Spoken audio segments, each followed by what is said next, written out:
Hey fellow tankers, Mobius Y here with the next episode of my ongoing series, Mediums Forever.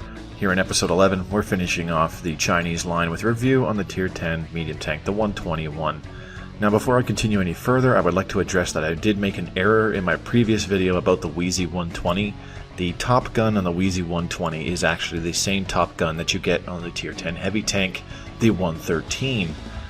So we'll go into a little more detail about that later. I just wanted to address that I made that error in the previous video and I did not correct it at the time, so just keep that in mind. So here in this video going over the 121, this first video is on Scorpion Pass, which at the time was a fairly new map and I wasn't very familiar with it, so you'll see me doing stuff that I normally wouldn't really do at this time now that I'm more familiar with Scorpion Pass, more or less. But this game is not really a fantastic game. There's nothing super special about it. It does simply showcase that the 121's total gun accuracy is not really that bad as some people might think. There's a lot of really silly preconceptions that people have about the entire Chinese check tree. Number one is, oh my god, they all have horrible gun depression. They're only like 4 degrees or 3 degrees, right? Well, that's not entirely true. And the other thing is, oh my god, they have like horribly accurate guns like Russian tanks, right? Oh my god, like they're horrible. Again, simply not the case, especially with the 121. So, as this game continues, I will simply discuss a couple good things about the 121 and a couple bad things about it.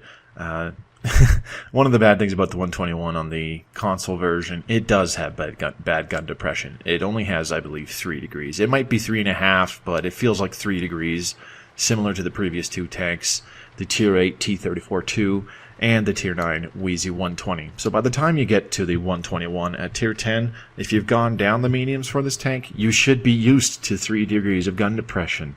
By the time you get to the 121, you should be very familiar with some maps where you can go to critical locations, and even with that minimal bit of gun depression, you can still take a nice hull down position, showing your much stronger turret armor over your hull, and still able to get your gun down where you can shoot the weak points and vulnerable parts of targets and get your damage dealt to destroy the enemy, more or less.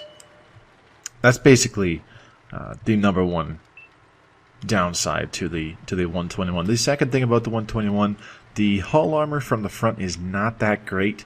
The upper front plate is 120 millimeters thick. It's very well sloped for about 200 millimeters effective, but that will pretty much only bounce most Tier 8s that aren't tank destroyers. Tier 9s shouldn't have too much of an issue penetrating the upper front plate unless they have a really low pen gun or they're simply not fully upgraded. And Tier 10s obviously will not have a problem penetrating the upper front plate on the 121, so it is simply an unreliable piece of armor, not as much as the turret. Couple good things about the 121. It's a fairly low profile tank, so it has a pretty good camo rating. That's something to be said for all of the Chinese mediums from Tier 7 and onwards, though. The gun is a huge boomstick, just like the Tier 9. It's pretty scary, to be totally honest, having a gun that has this much alpha damage. You have the same alpha damage as an IS-8, an STI, an IS-4 fully upgraded, and it's on a much more mobile platform. So this also really cranks up the damage per minute. The damage per minute on the 121 is, if I recall correctly, it's one of the top 5 for Tier 10 medium tanks. It's really quite good. Another pretty good thing about the 121, the side armor and the frontal turret armor actually are quite good. The side armor is still quite flat if somebody is able to get on your side, but it's still 80 millimeters thick, so shooting at the very sloped sides when you're engaged in, say, a side scrape kind of maneuver or position, it will be very difficult for just about anything except Tier 10 tank destroyers to penetrate you if you are angling correctly. So it's a very adept side scraper, just like the Wheezy 120 in the previous tier. So there's just a lot of things that the 121 simply improves upon with the Wheezy 120. The rate of fire is quicker with this gun. It is actually a different gun from the top gun on the Wheezy 120. It aims in a little bit faster. The overall accuracy is a little bit better. The overall gun handling is a little bit better with better dispersion values on the move and when turning the turret. It's just overall just about every aspect of the tank is improvements over the Wheezy 120. The only thing that is not as good as the Wheezy 120 is that the tank is a little bit bigger. The hull is simply longer, and I believe just a tad wider than the Wheezy 120. So the hull does present a slightly bigger target. But that's not entirely a huge deal, at least in my opinion. A wider hull simply does not also mean a bigger tank with less camo rating. If the tank was taller, it would have less camo rating, but that's simply not the case. So you can see about halfway through this game, I've been trying to take a lot of these long-range shots. Some of them have been missing quite a bit, and that's mostly due to user error, just me poorly aiming. But shots like that one on the Tiger II there, if you're patient, if you aim in well enough, you can land those really long-range shots that a lot of people might not really think that is possible in the 121 or any Chinese medium tank for that matter. All in all, this tank was actually very fun to play. I did thoroughly enjoy it, much like I did the Wheezy 120. The Tier 9 and the Tier 10 were extremely pleasant surprises. I knew going in that they were pretty solid tanks, as I had a lot of friends and clanmates that played them and told me about them ahead of time.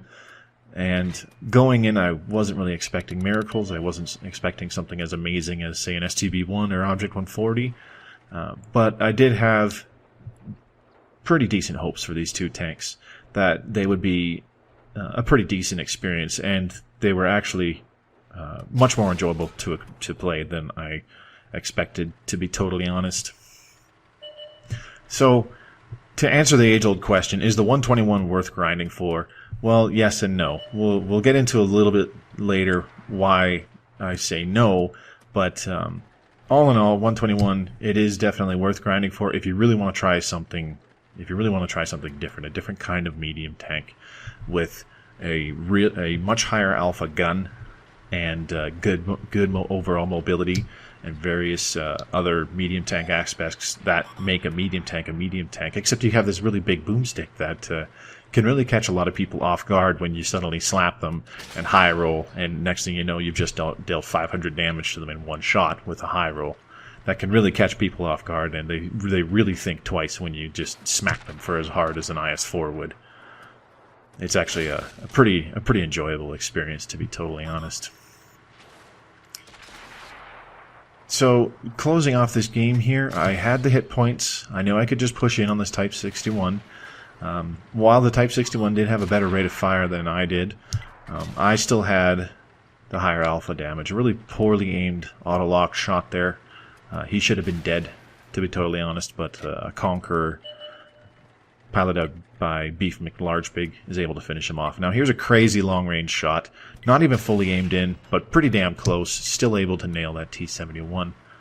RNG was in my favor for that shot. But again, that just shows that the accuracy on the 121, it's not as bad as people think it is. The total accuracy value is good enough to the point where you can make these long-range shots. It's not 0.4 or worse like some Russian heavy tanks, for example.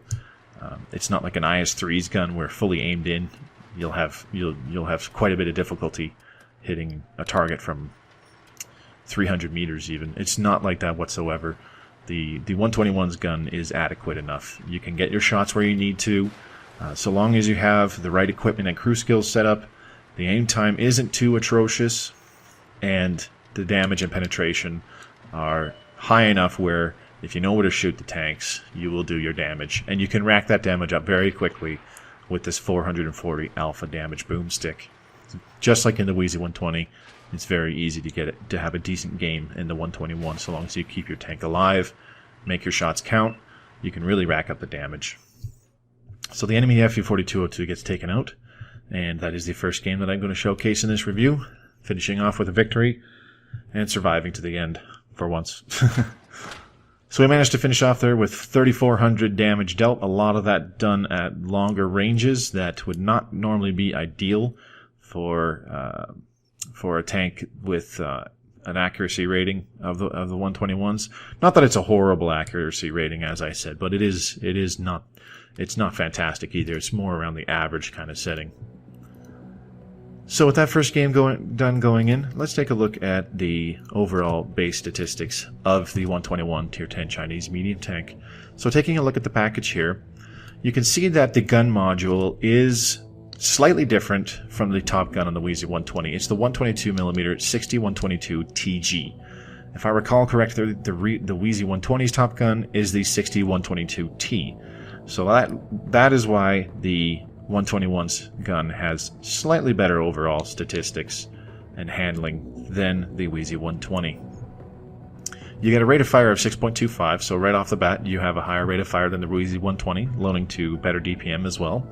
The penetration is slightly improved, if I recall, by about 9mm over the Wheezy 120, offering a total average of 258 with standard AP. And the heat rounds, again, have 340 penetration. Really good value for penetration if you really need to clutch those shots and make your damage really count in those key moments of the game. You can load up a little bit of heat, still shoot for the enemy weak points, and you should penetrate 99% of the time. As I said, the average alpha damage is 440 on those. The HE rounds have 68 penetration, which is a little bit low, but still decent enough, and the average alpha damage is 530. Not a huge improvement over the standard AP or the heat rounds, but due to the fact that it's simply over 500 damage per shot with an HE round, it does justify spending the time to load up an HE round to shoot a very weakly armored target, such as artillery or waffles, or just any thinly armored scout tank. The aiming time is improved over the previous tank, as I said, at 2.70, much better aim time, and the overall accuracy 0.35. As I said, it's not a great accuracy value, but it's definitely good enough to land those long-range shots if you need to. The mobility of the 121, you have an engine offering 580 total horsepower, giving you a pretty decent power-to-weight ratio, so the 121 does scoot around the battlefield pretty well. You have an overall track traverse speed of 50 degrees per second, very respectable track traverse speed. The 121's turret traverse speed is 40 degrees per second, so slightly less than the tracks. Your turret will not be able to turn in the opposite direction as your tracks and stay on target, unfortunately, but it is still a quick traverse speed. Now, the view range on the 121 is a standard 400 meters at Tier 10, signal range 750 meters, so very good to use the 121 in a clutch spotter role if you need to. The turret armor on the 121 is also rated at 240 in the front, 130 in the sides, and 60 in the rear, so a pretty strong frontal turret armor, and with all the sloping on the sides at 130, the sides of the turret can reflect some shots if they are poorly aimed at the turret. And we'll go into the armor profile in more detail when we check out tanks.gg a little bit later. Let's take a look at the equipment and supplies that I used to make the 121 work for me. So for my ammo loadout, I stuck with 25 standard AP rounds, 12 heat rounds, and 3 high explosive rounds. You could carry more high explosive, such as 6 or 7 even, and lower your AP count, or even drop the amount of heat shells that you have to maybe 5 to 8 if you so choose, and if silver is really tight for you. For consumables, I ran my standard Tier 10 setup, large repair kit, large first aid kit, automatic fire extinguisher. Again, I highly recommend a large first aid kit if you do not have pain tolerance trained for this tank, and definitely an automatic fire extinguisher because this tank is Chinese. It has fuel tanks from the front, the sides, the rear. I'm pretty sure if you shot a shell into the front drive wheel, there's a fuel tank somewhere in the tracks that will set this tank on fire, so I definitely recommend an automatic fire extinguisher. And for equipment on the 121, now this is a little bit different from the Wheezy 120. I dropped the improved ventilation and instead went with large caliber tank gun rammer, vertical stabilizer, and coated optics. The gun handling on this tank and the reload on this tank are good enough to the point where I do not feel the need to run vents, instead increasing my view range, allowing me to play a spotter support role if needed with the coated optics. With just the large caliber tank gun rammer and brothers in arms trained on the crew, my reload is 8.1 seconds, which is the same reload speed as an E50M of the same tier. Now let's also take a look at the crew skills that I had by the time I reached the 121. So before I even completed the Type T34, I cranked out repairs and sixth sense. One of these I trained on the Type 59 premium tank that I had, so I had those done before I even got to the Tier 6. Mentor I trained on the Type 58. It's just one. It's up to you whether or not you train this. It's just one that I like to pick early on. Brothers in Arms, I trained when I played the T-34-1 at Tier 7. This will help every aspect of this tank. This is another one of the top 4 essentials. Clutch braking, I trained on the T-34-2. Very, very good skill to have for medium tanks, improving on their already awesome track traverse rates. Track mechanic, I trained when I played and grinded out the Wheezy 120. This is a very good one for the Wheezy 120 and the 121 because due to the side scraping being so good in this tank, your tracks do get popped out a lot. So having track mechanic with repairs will really improve your tracks repairing themselves. And lastly, I trained a camouflage while I was playing the 121 for the previous 100 games. So that combination of crew skills did make the 121 work for me, essentially. Now, let's just go ahead and take a look at the armor profile of the 121 on tanks.gg. Alright, taking a look here on tanks.gg at the armor profile of the 121 Tier 10 Chinese medium tank. So right off the bat you can see that the thickest armor is on the front of the turret at 240mm. This is a very respectable value. Your turret is actually quite strong. Hull down is your best friend with this tank where possible. On the outsides of the turret you got 185mm, and the sides of the turret you're dropping down to about 130mm. So when you have your turret facing the enemy, it's still fairly hard to penetrate. The only decent spots they can aim for are these 2 hatches on the top. They drop to as low as about 240mm, so tier 10s will penetrate these no problem, but other tiers not so much. And this little thin band right here on the top of the hatch on the left side of the turret, it's very small to hit, but it is very weak, so if somebody manages to land a shot there, chances are they'll penetrate. The front of the turret itself can be penetrated essentially with only premium rounds from any tier 9 or tier 10 tank, but that tends to not be the case when people see a medium tank in front of them. They tend to not reload the gold rounds very often, but a tier 10 TD will punch through that no problem. As I said, the upper front plate is only 120mm, but it is quite well sloped, so frontally it is about 200mm effective. As I said, tier 8s or tier 9s that are not fully upgraded and or are stock will have trouble penetrating that frontally, and also when you angle this you can get it up to about 230mm effective armor, 220, but by that point your side becomes a lot weaker. Speaking of the sides are only 80mm, as I said, which is very good for side scraping around a corner. You can bait a lot of shots into these parts of the tank.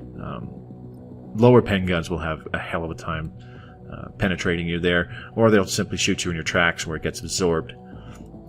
Other aspects of the 121, you've only got 60mm of armor in the very back of the tank. That's also where your engine deck is, so it's very easy to penetrate and damage or set the engine on fire there.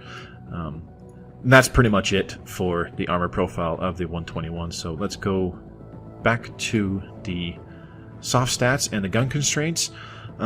Because this is tanks.gg, it's based off the PC version. It says that the 121 has 4 degrees of gun depression.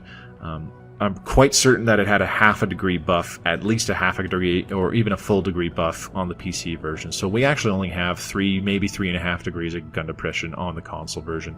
But you have 15 degrees of gun elevation, able to shoot at tanks that are above you on top of a hill.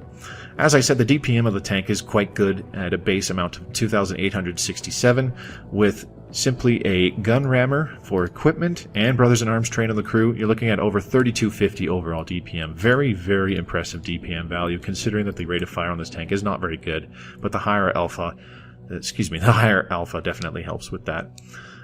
There are some other differences here, as I said, from the Wheezy 120 at tier 9 in the soft stats. We'll take a look at them in just a second here, and there it is. So as I said, the penetration of the 121 is a little bit higher by 9mm. Her reload time is also better than the Wheezy 120, and your aim time is definitely better. It's not quite this low on the console version. I believe it was 2.7 on the console version, but it is definitely better. You do have better overall accuracy as well.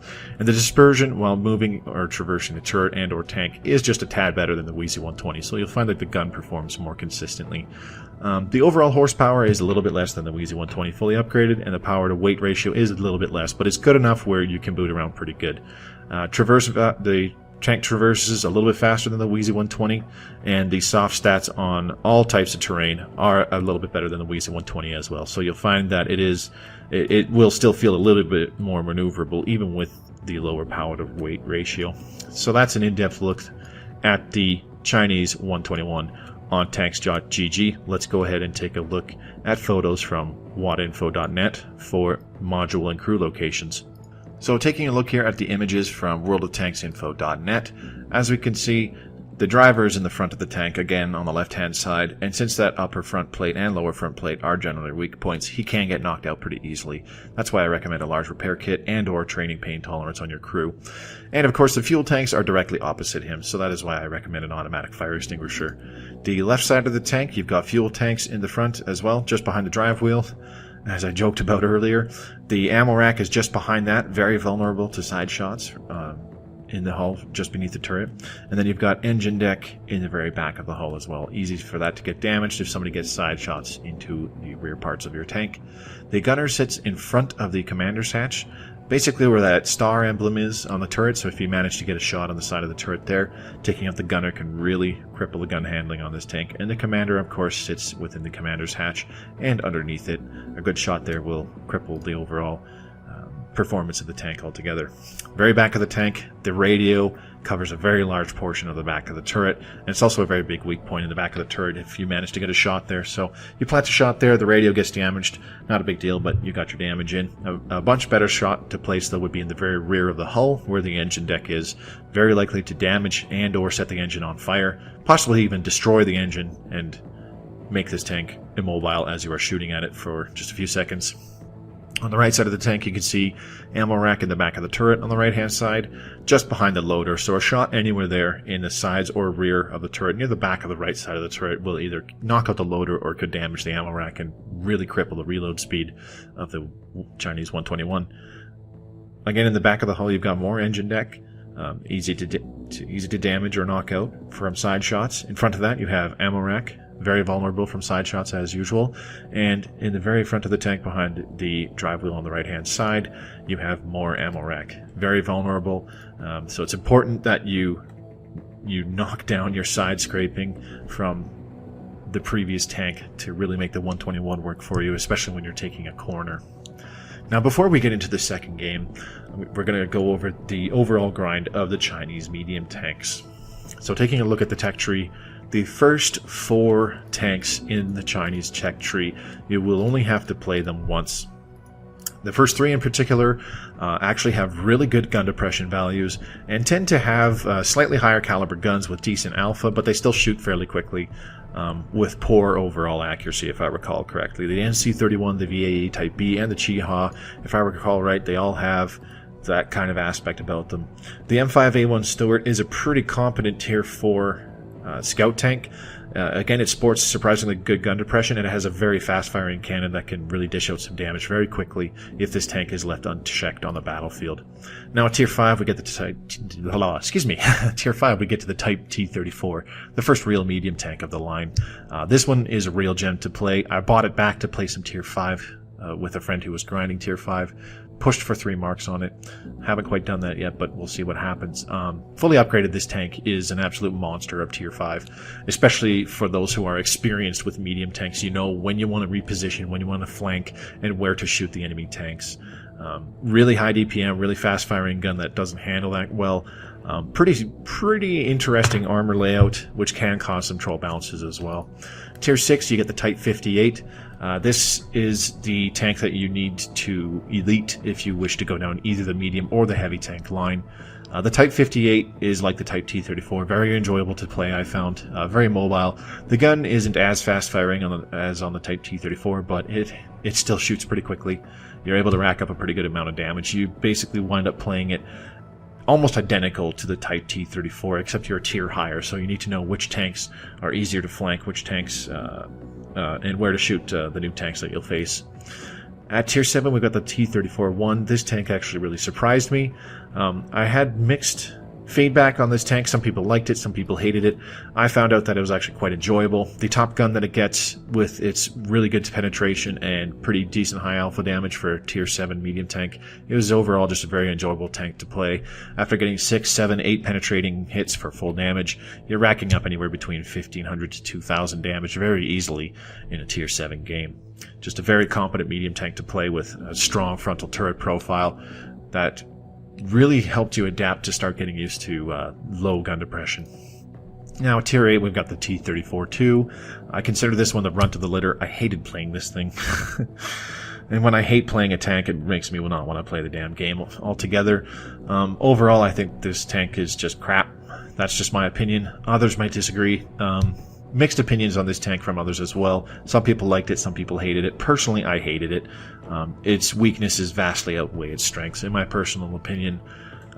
But this is one tank where the grind will be significantly lessened if you have gone down the Chinese heavies previously. Now, the next tank, the Wheezy 120. This tank is only a pain because it has a retardedly long grind. The final 3 packages are 59,000 XP for 2 of them, and then one of them is another 40,000 XP. So you're looking at another 150 plus thousand XP, basically the cost of another Tier 9 tank in XP, just to fully upgrade this thing. However, those final 3 packages, one of them will be free if you elite the 110 Tier 8 Chinese heavy tank. The second one will be free if you elite the Wheezy 111 1-4. Before even researching the 113, if you get the final engine on the Wheezy 111 1-4 Tier 9 Heavy, then the second to last package will again be free for XP cost.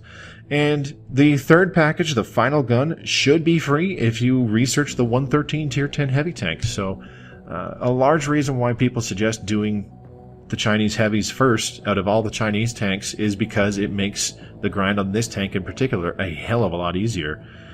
So if you manage to do that, you'll find that the Wheezy 120 is actually a very enjoyable tank to play when fully upgraded. I had a lot of fun playing it. The slow reload of the gun is totally negated by the fact that this tank is very maneuverable and does quite a lot of damage for a medium tank every shot. And now the 121 at Tier 10. This is a good tank. I actually quite enjoyed playing it. But I definitely do not recommend getting this tank if you are not already experienced in medium tanks.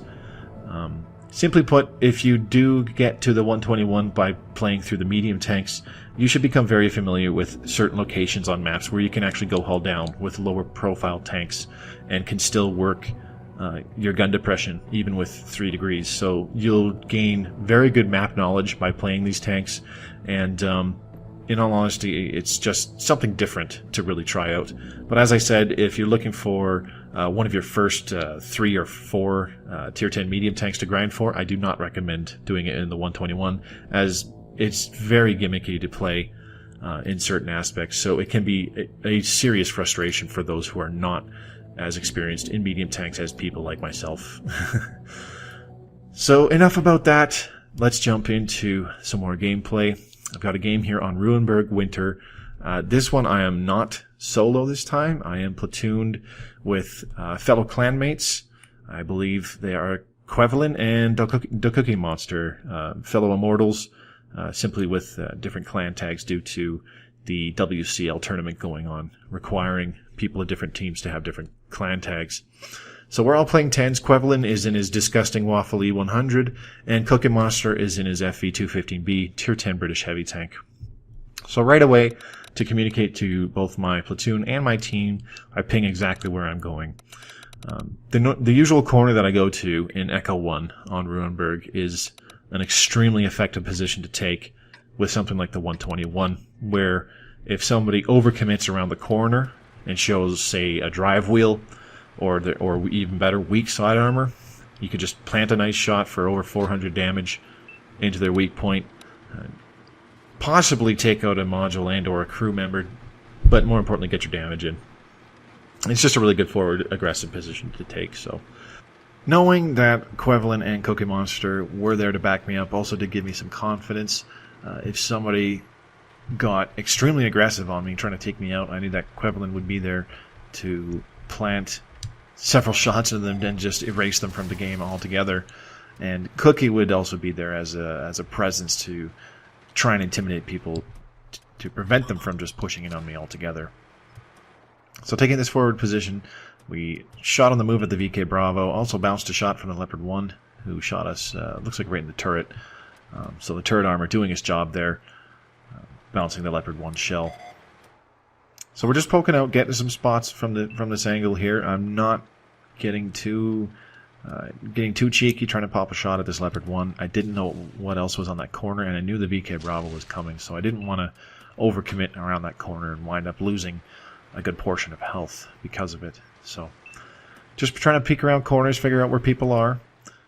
Seeing the enemy waffle on the right-hand side as well, but not having any shots on him or the T-92 as they're still back near their base. So the concern right now is this point on the left that the E-75 was protecting, where the VK Bravo and the Leopard 1 were previously.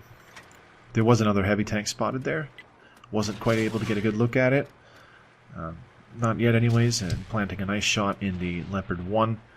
Shot him with a heat round, which was originally for the VK Bravo, but since it was loaded and I had the shot, I took the shot anyways. So whatever that other heavy was just got erased. A T-54E1 was able to clip him out for a lot of health, for starters. So taking care of that one heavy tank, that leaves this VK Bravo probably by himself, as the Leopard 1 would have more than likely bugged out of there, as it's just not a good situation for a Leopard 1 to be in anymore. So bouncing a shot from the VK Bravo, I tried planting an AP shell through the front of the turret, as it is quite flat and not as strong as you might think. But seeing that the VK Bravo was getting completely surrounded, I realized that I need to reposition, as there is a huge push going on down the 7 line of the map here. There's a lot of dangerous enemy tanks in this part of the map here. A T-30 tank destroyer, for example, tried to pop a really sneaky shot into the back of his hull, but I was not able to hit my mark there. So the friendly KV-4 in front of me is not in the best position, and I didn't want to overcommit my own tank trying to support him. I saw that there were still at least 3 other tanks moving towards our cap, and Quevelin was the only thing there to stop them. Quevelin being in the waffle, he'd simply get his one clip off, take out as much as he can, and then he would be at the mercy of all these guns pointing at him, which would have easily penetrated him every shot. So Quevelin's still just trying to back up. I simply got in a position where I could support him as best as I can. Didn't really want to give my position away, but the lower health tanks were kind enough to poke out in front of Quevelin first, so Quevelin was able to clip out 3 of them very quickly in his first 4 shots, leaving a full health low here. He plants 1 more shot in, so now I know Quevelin's on a reload. So I need to get in these guys' faces and give my platoon mate a chance to reload with his autoloader. So me and the Lurv, trade a shot each. Seeing a couple other tanks pop up, I see that there's a T-30 here as well. Go for a shot in his hatch. I managed to sink it, so we get a nice damaging shot on the T-30.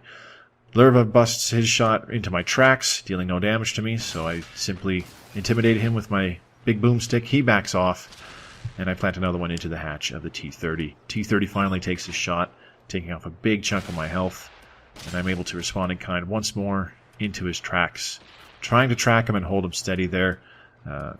Also trying to block shots for Quevelin behind me so that he could finish a reload. But I managed to finish off the T-30. Trying to give Quevelin more time, but unfortunately he's just too exposed. The Centurion and the Lurva together are able to finish him off. I didn't do a very good job of protecting him there, but together we were actually able to completely nullify this push that was going on. So the Lurva's on lower health, so I'm trying to single him out. I get a nice tracking shot into him, and he sits there not repairing it, so I'm able to finish him off. That leaves just the Centurion 7-1 for me to deal with. And at this point, I know I'm going to die, but let's get some more damage in. But just before I manage to reload, the Centurion 7-1 is able to finish me off. So it is what it is. I tried to support my platoon mate there, but it didn't really work out. We unfortunately got taken out, ending that game in a loss, as the enemy team was up 4 tanks to our 2 by the time I got taken out.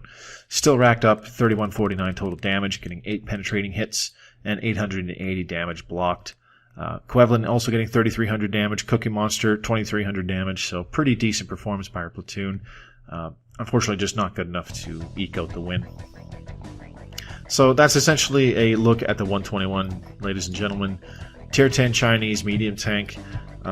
As I said previously, this tank is definitely worth grinding for, but I do not recommend it for the inexperienced medium tanker, as there's just so many quirks about this tank that you really need to be familiar with to begin with, as well as general medium tank tactics. If you don't know when to flex your tank, when to flank something, where to shoot a tank, when you need to be an intimidating presence by simply reading the map, and this comes with simply playing medium tanks and getting experience in them, then you might have a much bigger struggle in the 121 than you expect. But all in all, the 121 was a very enjoyable tank to play. This line itself, for the most part, was pretty good, except for, as I said, the T-34-2, which for me I absolutely hated. But that'll be it for episode 11 of Mediums Forever. I hope you guys enjoyed this episode, and I hope you guys enjoyed this entire series of medium tank Chinese reviews. Chinese medium tank reviews. As always, this has been Mobius. Thanks very much for watching. Hope to see you in my next video or on the battlefield. Have a great night.